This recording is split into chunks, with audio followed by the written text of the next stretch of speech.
the Lekki Toge massacre. I'm being joined by Dr. MarkAnthony Inze, all the way from the New York. He is a New York City-based writer, a publisher, and an advocate of good governance, particularly in Africa. Thank you so much for joining us, Dr. Mark. And I want you to share with you your experience right there. What are the reactions of Nigerians in diaspora? Yeah, thank you very much for the question, and thank you very much for having me again. Well, it's a sad situation. First and foremost, my heart bleeds for what happened, and it goes to the families of those that lost their loved ones. Right here in New York, people have expressed their sadness, their dismay at the failure of the Nigerian government. Is quite unfortunate. But however, prior to this protest being hijacked, some of us, like me personally, I got a classified information that the protest was going to be hijacked, and I immediately made a post on my Facebook page, and I tried to let people know, the peaceful protesters, to withdraw to their homes, retreat. But now that they've done extremely well and their voices have been heard, but quite unfortunately, many of them refuse to adhere to some of the instructions and our pleas. And quite sad what happened, yesterday or so, took over. Okay, so sorry to cut you in your line of discussion. So do you think this massacre was avoidable, or it's just like a like a ticking bomb, that cannot be avoided? It was absolutely avoidable. It was absolutely avoidable. The thing is, the protest had gone on so well without even being managed by any group or anybody. It had gone on so fine for the first week, or for the first 5 days or thereabout. It was awesome. Everybody protested peacefully. But at a point when some people infiltrated the protest, started blocking the roads, some of us who are media influencers, we try to let them know that you don't make the masses, your fellow masses are not the architects of your problem. If you have grievances against this government, block the National Assembly, block the state houses, hold your governors accountable, and insist that they must listen to you. Not coming to go and block the toll gates, not coming to go and block those state highways like what we saw that happened, not going to burn police stations, like not throwing things at police officers. We knew at some point that most of those peaceful protesters didn't really do that. We knew.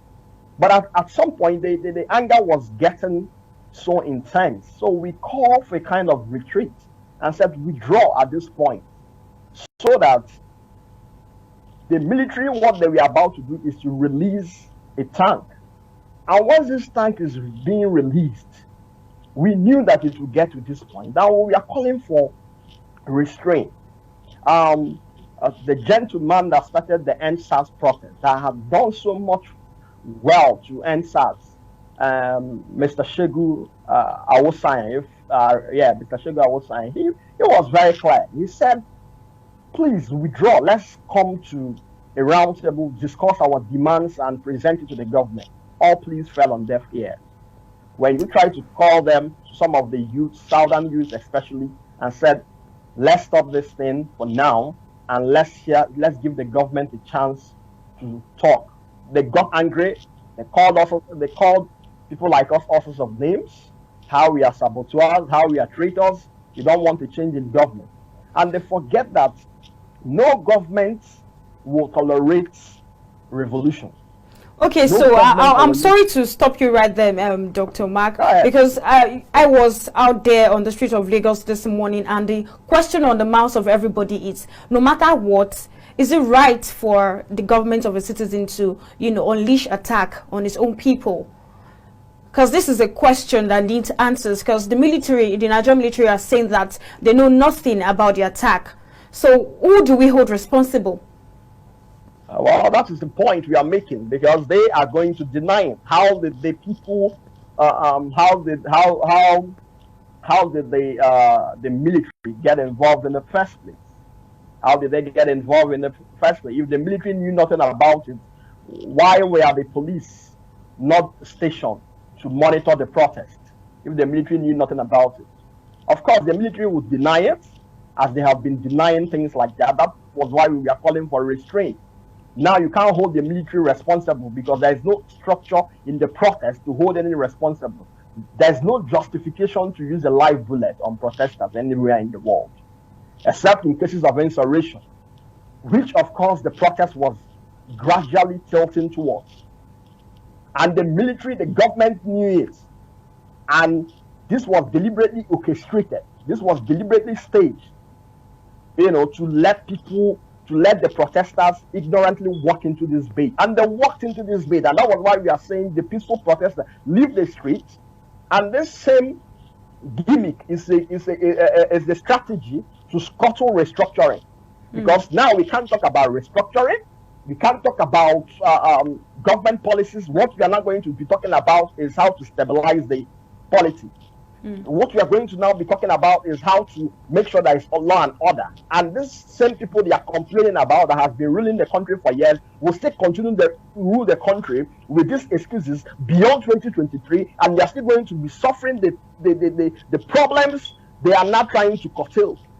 Okay, so Dr. Mark, are you seeing this as a strategy on the part of the government to avoid restructuring, or, to make sure that everything is in accordance to the request of the protesters? Or this is just like, the protest being hijacked by hoodlums that we do not even know who perpetrated or who sent them out there? Of course, this is a calculated gimmick to scuttle restructuring. They know it. And my grievance is with the protesters who refuse to leave the streets when we are warning them, when we got the classified report that the military were about to move in. But they refuse to listen. So the people that they used to infiltrate the protest to cause anarchy, they scuttle the whole protest. And because they were given the opportunity to scuttle that protest, the government now came in and said they were trying to prevent, they are trying to prevent violence and so on. The military now came in and said, at some point, some people are saying, oh, don't protest, we'll find a way to settle things and so on. But how come all of a sudden CTV at the toll gate was dismantled a few hours? And even when the protesters were told to, when the Governor Sanwo-Olu, who made tremendous effort to be one of the first very few governors to condemn to condemn police brutality, went to the presidency and came back and said, for now, there is curfew. The protesters bluntly refused to listen to him. So they capitalized on this gimmick. It is safe to say that sometimes these protesters are adamant because they want a change immediately. But then, when we see the fact that cameras were removed and lights were turned off on the Lekki toll gate, it sends a message. And now, if someone is coming out to say that he knows nothing about the attack, and then he didn't order it and he didn't know anybody that ordered it under his own governance, do you think even all of us in this country are safe? Do you see safety for anybody in this country if for hours of attack the lights were gone off on the Lekki toll gate and there was nobody, even if the real militaries are being put out to attack all of the fake, if at all they were fake military men, then the real one should have been out to help these protesters. What do you have to say about this? Well, that is exactly the point. Because that is exactly the point. That should tell you there was something fishy about it. Why didn't we have the police trying to curtail the thing? Because this is a riotous situation. The police is the one that is supposed to be used to curtail this thing. But we have a system that is faulty. In the first place, what is a force doing in a police? Why are we deceiving ourselves? We know the truth. Why are we calling the Nigerian police a force? MPM. In any civilized country, the police is not a force. That is the point. The police is supposed to maintain order and a kind of relationship between the public and between the government and the general masses. Okay, from this point now, how do we forge ahead? What are the things to be put in place to ensure stability in the country? Well, according to the legendary Professor Henry Clark of blessed memory, in one of his treatises, he posited that African problems can never be solved by Western ideology. And that is something most of our youths have not been able to comprehend. They believe that the United Nations will come in after 30 days. That fake news was circulating everywhere. And they forget to realize that the United Nations is not bound by constitution, which is the decision of the masses. It's bound by a charter, which is sovereign. And in Article 2, Chapter 7 of that charter, it makes it very clear that the United Nations does not intervene in domestic politics of any country. So they are not going to intervene. So invariably, the problem of Africans and Nigerians particularly must be solved by Nigerians. When we make up our mind that we need to realize that there are people benefiting from the crisis in Africa, the moment we realize that we should stop looking onto the Western world to solve our problem and use an African approach and come to the dialogue as our forefathers did and had a kind of stability in Africa before Africa was balkanized. So when we realize things like that, we begin to find out strategies that will help us change the way we think. Today, you see people clamoring for succession when the Constitution also makes it clear in Article 2 that succession is a treasonable felony. You cannot do anything without that Constitution being restructured. You can't do anything. So now we can't even talk about restructuring. So we are not going to go back to what the state we've left.